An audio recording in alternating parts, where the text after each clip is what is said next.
नमस्ते विद्यार्थी मित्रों, आज हम पढ़ेंगे कक्षा 9वीं हिंदी। इसका चैप्टर है 16वां। इस चैप्टर का नाम है भारतीय संस्कृति में गुरु शिष्य के संबंध। यह एक गद्य है और इसके लेखक हैं आनंद शंकर माधवन।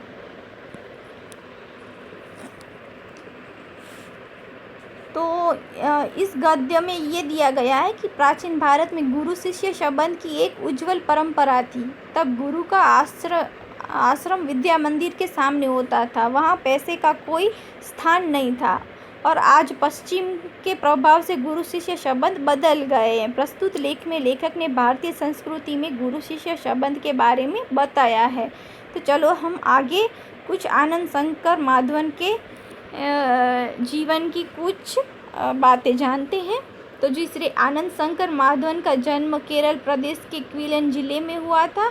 डॉक्टर जाकिर हुसैन के संपर्क में आने से हिंदू मुस्लिम के मधुर संबंधों के पक्षधर बन गए और महात्मा गांधी के भारत छोड़ो आंदोलन में भी माधवन जी का सक्रिय सहभाग रहा। जेल में रहकर हिंदी भाषा का अध्ययन किया। जेल से छूटकर आप भारत भ्रमण को निकल पड़े और बाद में बिहार के मंदरा विद्यापीठ की स्थापना की। सन 1984 में आदित्य मिशन और सन 1985 में सीधम अभिनव शिक्षा नगरी की स्थापना की। अब आप तीनों संस्थाओं के संचालक हैं। मलयालम तथा तमिल दोनों ही भाषाओं पर पूर्ण अधिकार होने के बावजूद अपने हिंदी साहित्य में सृष्टि की। आपके विषयों में दार्शनिकता, आधुनिकता एवं आध्यात्मिकता का बाहुल्य है। बिखरे हीरे, अन्नल सलाका, हिंदी आंदोलन, आमंत्रित मेहमान, आरती, उषा, संजीवनी आदि आपकी प्रमुख रचनाएं हैं।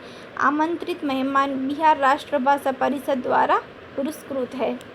ये जो आमंत्रित मेहमान है ना, ये बिहार की राष्ट्रभाषा परिषद द्वारा उसको पुरस्कार का सम्मान मिला है। माधव जी ने प्राचीन गुरु शिष्य परंपरा की गरिमा को स्पष्ट करते हुए वर्तमान शिक्षा प्रणाली पर परोक्ष रूप से करारा व्यंग किया है कि हमारे समाज में व्यावसायिक संस्कृति का बोलबाला है। इस कारण गुरु शिष्य संबंधों में परिवर्तन आया है। पहले विद्यालय मंदिर के समान माने जाते थे और शिक्षा देना एक आध्यात्मिक अनुष्ठान था। वह परम सुख प्राप्ति का एक माध्यम था। उस जमाने में पैसे देकर शिक्षा खरीदी नहीं जाती थी। क्या आज वैसी स्थिति है? क्या आज शिक्षा के क्षेत्र में वही निष्ठा, वही त्याग नजर आता है? लेखक ने हमें अंतर्मुख होकर सोचने के लिए बाध्य किया है। हमारे समाज में व्यावसायिक संस्कृति क्या बोलाबाला है। इसी कारण गुरु शिष्य संबंधों में परिवर्तन आया है। पहले विद्यालय मंदिर के समान माने जाते थे, यानी विद्यालय यानी कि स्कूल, शाला, ये मंदिर के समान मानी जाती थी और शिक्षा देने के आध्यात्मिकता अनुष्ठान था। वह परमेश्वर प्राप्ति का एक माध्यम था। पैसे देकर शिक्षा खरीदी नहीं जाती थी, जैसे कि यहाँ पे ये कटाक्ष किया गया है। पैसे देकर, जैसे कि अब हम फीस भरकर स्कूल में जाते हैं तो ये कहते हैं कि अभी जो चल रहा है उस तरह नहीं था कि पैसे देकर शिक्षा खरीदी जाए, यानी पढ़ने को जाए। आज स्थिति बिल्कुल बदल गई है और अब शिक्षण कार्य पेट पालने का साधन बन गया है। जिसे भारतीय संस्कृति कहा जाना चाहिए, वह आज भारतीय मानसिक क्षितिज में क्रियाशील नहीं है। आज एक प्रकार की अव्यवस्थित व्यावसायिक संस्कृति व्याप्त है, जिसकी जड़ शायद यूरोप में है। भारतीयों के सार्वजनिक व्यवहार में गुरु शिष्य संबंध का भी तदनुरूप परिवर्तन हो गया है। यहाँ गुरु वेतनभोगी नहीं होते थे और न शिष्य को ही शुल्क देना पड़ता था। पैसे देकर विद्या खरीदने की यह क्रय विक्रय पद्धति निस्संदेह उस भारतीय मिट्टी का उपज नहीं है। शिक्षणालय एक प्रकार के आश्रम अथवा मंदिर के समान थे। गुरु को साक्षात यानी कि परमेश्वर ही समझा जाता था। शिष्य पुत्र से अधिक प्रिय होते थे, यानी कि गुरु है वह पुत्र से भी अधिक प्रिय माने जाते थे। यहाँ सम्मान मिलना ही शक्ति पाने का रहस्य है। प्राचीन काल में गुरु की शिक्षादान क्रिया उनका आध्यात्मिक अनुष्ठान थी। परमेश्वर प्राप्ति उनका एक माध्यम था। वह आज पेट पालने का जरिया बन गई है। प्रारंभ यानी कि शुरुआत में विवेकानंद को भारत में महत्वपूर्ण स्थान प्राप्त नहीं हुआ। पर जब उन्होंने अमेरिकन नाम कमा लिया तो वह भारतवासी दौड़े मालाएं लेकर स्वागत करने। रविंद्रनाथ ठाकुर को भी नोबेल पुरस्कार मिला तो बंगाली लोग दौड़े यह राग उलापते हुए।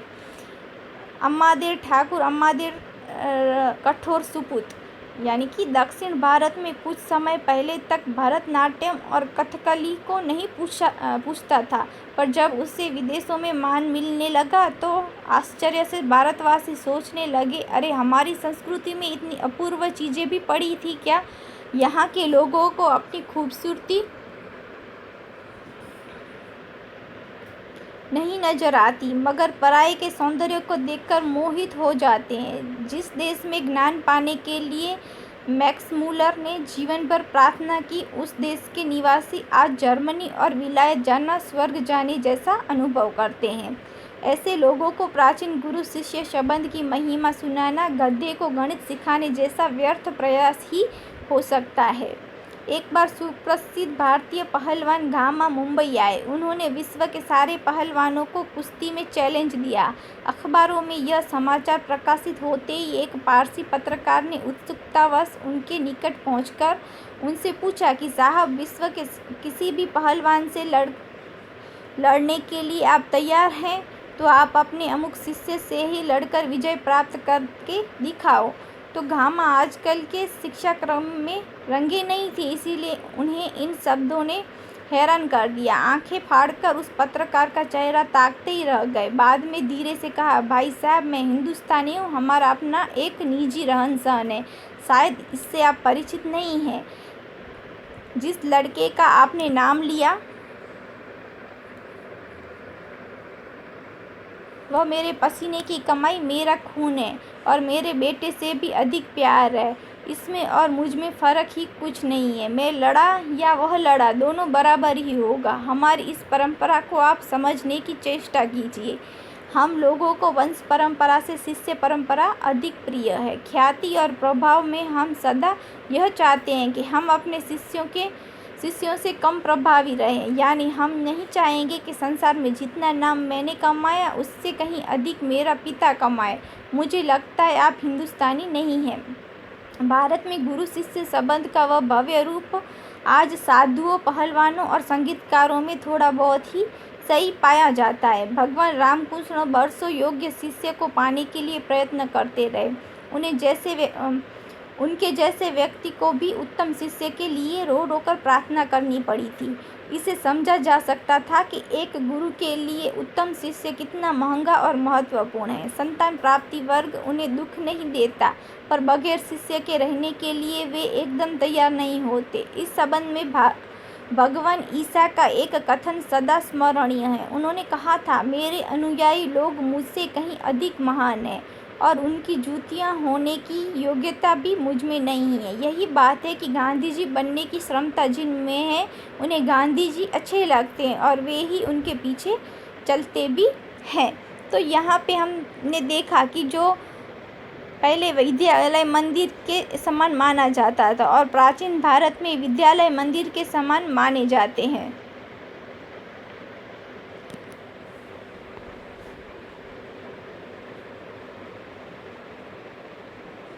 और शिक्षा देन का एक आध्यात्मिक अनुष्ठान था और विद्या पैसे देकर खरीदी और पैसे लेकर बेची नहीं जाती थी। यानी कि पढ़ने के लिए हम जो फीस देते हैं, इस तरह फीस देकर पढ़ाई नहीं की जाती थी। शिक्षा देना एक परमेश्वर को पाने का माध्यम इस तरह समझा जाता था और जो शिष्य यानी कि शिष्य है उसको पुत्र से अधिक प्रिय होते थे। यानी गुरु और शिष्य यानी शिक्षक और विद्यार्थी, शिष्य यानी कि विद्यार्थी है, वह अपने गुरु को, वह जो अपना शिष्य था, अपना विद्यार्थी था, वो अपने पुत्र से भी कहीं ज़्यादा प्रिय और उनको प्रेम था। और आज की स्थिति ऐसी है कि आज यूरोप का प्रभाव हम देखने को मिलता है और शिक्षा का जो क्षेत्र है उसमें व्यावसायिक संस्कृति आ गई है। अब व्यवसाय की तरह शिक्षा को लिया जाता है। शिक्षक है वह पैसे लेते हैं और फिर शिष्यों को यानी कि विद्यार्थियों को पढ़ाते हैं। और विद्यार्थियों को भी पैसे देकर विद्या प्राप्त करनी पड़ती है। आज का जो शिक्षण कार्य है वो पेट पालने का साधन बन गया है, यानी कि एक व्यवसाय बन गया है कि पैसे देकर वह शिक्षा देते हैं और जो सामने वाला जो विद्यार्थी है वो पैसे देकर शिक्षा को प्राप्त करता है। तो यह एक पेट पालने का साधन बन गया है। और भारतीयों का स्वभाव ये है कि भारत के लोगों को अपने यहाँ की मूल्यवान जो चीज़ें हैं वह मूल्य तभी समझ में आता है जब विदेश के लोग उनकी भारत की जो मूल्यवान चीज़ें हैं उनकी कदर करते हैं। जब यूरोप के लोग भारत की चीज़ों की कदर करते हैं तभी हमारे यहाँ जो चीज़ें हैं उनका मूल्य तभी हमको समझ में आता है। भारत में विवेकानंद का स्वागत तभी हुआ जबकि वह अमेरिका में गए और उन्होंने वहाँ पे अपना नाम कमाया। तब वो भारत में आए तो भारत में उनका स्वागत और उनको सब पहचानने लगे। फिर उनको नोबेल पुरस्कार मिलने पर भी बंगाली लोग रविंद्रनाथ ठाकुर का सम्मान करने लगे।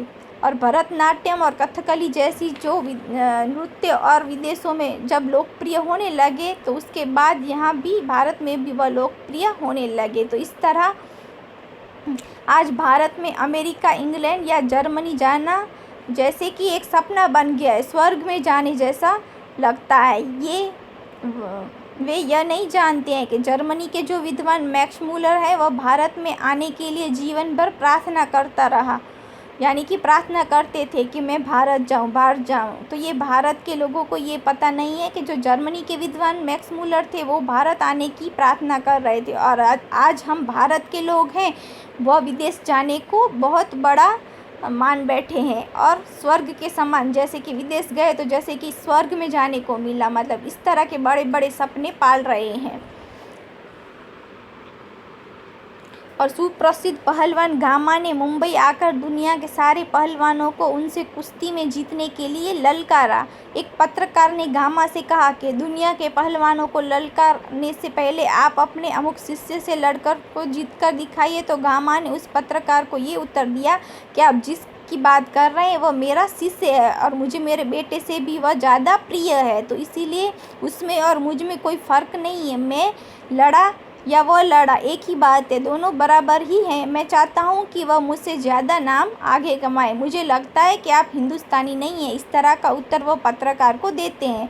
और उत्तम शिष्य मिलना ये एक बहुत मुश्किल की बात है। ये मुद्दे पर हमारे देश में जो गुरु शिष्य की परंपरा है यदि कहीं जीवित है तो वो पहलवानों और संगीतकारों में है, क्योंकि भगवान रामकृष्ण परमहंस को बहुत प्रार्थना के बाद विवेकानंद मिले थे और ईसा मसीह ने अपने अनुयायियों को अपने से अधिक महत्व दिया था। तो संगीतकार की अपेक्षा उसके श्रोता अधिक श्रेष्ठ होता है और हमारे यहाँ पूज्य की अपेक्षा पुजारी को अधिक महत्व दिया जाता है।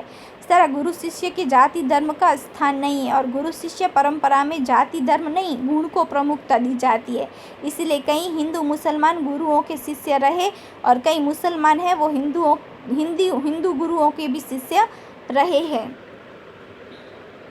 भारत में गुरु शिष्य शब्द का विवेकानंद सिर्फ उन्हें पसंद आएंगे जिनमें विवेकानंद बनने की अद्भुत शक्ति निहित हो, यानी कि शामिल हो। कविता में मर्मग्न और रसिक स्वयं कवि से अधिक महान होते हैं। संगीत के पागल सुनने वाले ही स्वयं संगीतकार से अधिक संगीत का रसास्वादन करते हैं। यहाँ पूज्य नहीं पुजारी ही श्रेष्ठ है। यहाँ सम्मान पाने वाले नहीं, सम्मान देने वाले महान है। स्वयं पुष्प में कुछ नहीं है, यानी कि पुष्प यानी कि फूल में कुछ नहीं है, लेकिन पुष्प का सौंदर्य, जो फूल का सौंदर्य है उसे आने वाली की दृष्टि में है। वो जो देखता है उसकी दृष्टि में उसका सौंदर्य किस तरह वो देखता है वह मुख्य बात है। तो दुनिया में कुछ नहीं है, लेकिन जो कुछ भी है हमारी चाह में है, हमारी दृष्टि में है। यह अद्भुत भारतीय व्याख्या अजीब सी लग सकती है, पर हमारे पूर्वज सदा इसी पथ के यात्री रहे हैं, यानी इसी पथ पर चलते आए हैं। उत्तम गुरु में जाति भावना भी नहीं रहती। कितने ही मुसलमान पहलवानों के हिंदू चेले हैं, ऐसे कितने मुसलमान लोग हैं इसके मुसलमान जो पहलवान हैं उनके चेले हिंदू रहे हैं और संगीतकारों के मुसलमान शिष्य रहे हैं। यहाँ परख गुण की और साधना की और प्रतिभा की होती है। जैसे कि मैंने आगे अभी आपको समझाया ना कि भक्ति और श्रद्धा की ही कीमत है, न कि जाति, संप्रदाय, आचार विचार या धर्म की कि ये कौन सी जाति का, हिंदू है या मुसलमान है। इस तरह की जातियों के ऊपर ध्यान नहीं दिया जाता था, और जाति की, संप्रदाय और आचार विचार या धर्म की मुझे क्या लिखाया था एक विद्वान मुसलमान ने ही। उन्होंने कभी नहीं सोचा कि यह हिंदू है और मुसलमान बनाना चाहिए।